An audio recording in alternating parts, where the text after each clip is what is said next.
É o seguinte, eu vou pôr uma xícara de água, aproximadamente 200 ml. Nessa mesma mistura eu vou pôr uma xícara de mel.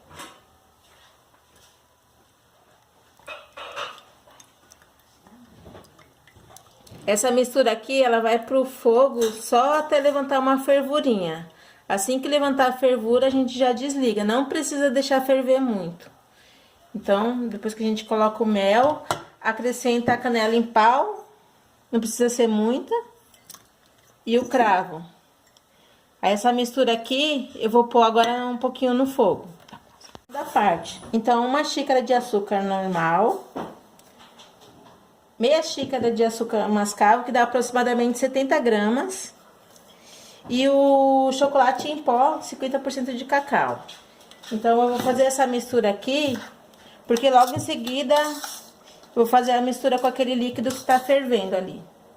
Então, agora nós vamos misturar o xarope junto com o açúcar mascavo e as outras partezinhas do chocolate.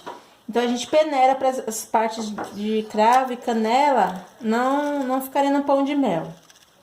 Então, peneirado, a gente mexe um pouquinho até diluir todinho.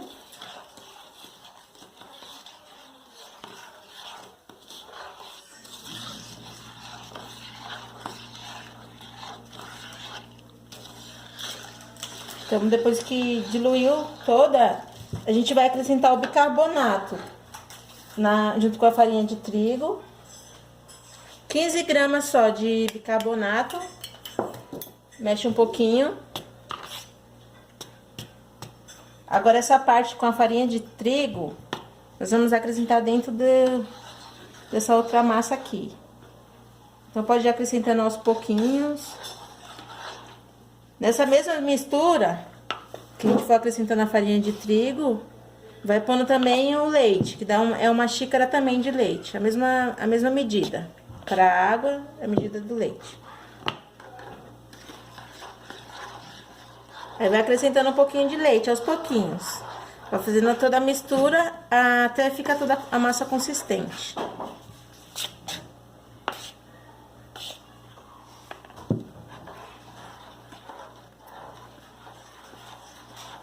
Finalizou essa mistura, aí depois só é o processo de colocar nas forminhas e ir para o forno.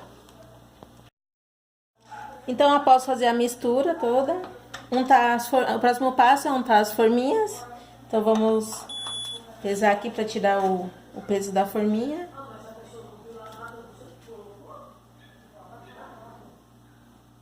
Colocamos a quantidade, como a nossa forminha é um pouquinho maior, a gente faz com 50 gramas.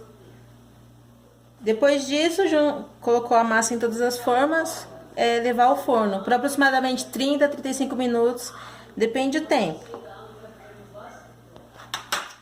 Então, enquanto for enchendo as forminhas, já deixa o forno ir pré-aquecendo em 295 graus.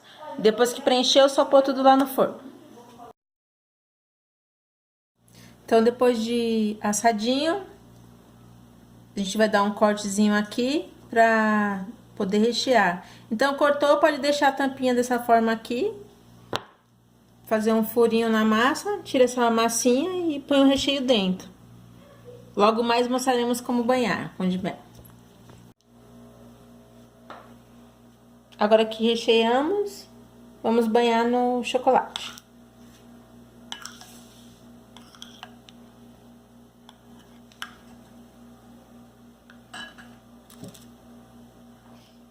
Esse garfinho é muito bom, é muito útil. Então, depois que banhamos, passamos no papel manteiga para tirar o excesso do chocolate. Então, a gente tira o excesso. Põe numa outra forma. Completando eles nessa forminha, deixar na geladeira por no máximo 5 minutos. Não passar disso porque o chocolate, quando fica muito exposto na geladeira, ele perde o brilho. Em seguida, já tá pronto só para embalar agora. E para finalizar, fica assim.